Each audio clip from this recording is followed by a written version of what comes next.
সই ওই ফুল তোমাকে নেওয়া যাবে না সই। ওই ফুলের এমন সৌরভ তা তুমি সহ্য করতে পারবে না সই। তাই বলছো? শুনো, ওই ফুল তোমাকে এনে দিতে পারে, তবে ফুল নাকে শুকা যাবে না।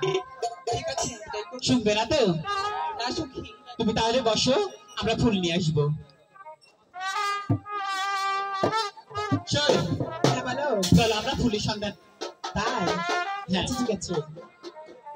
চলছে সখী ফুলের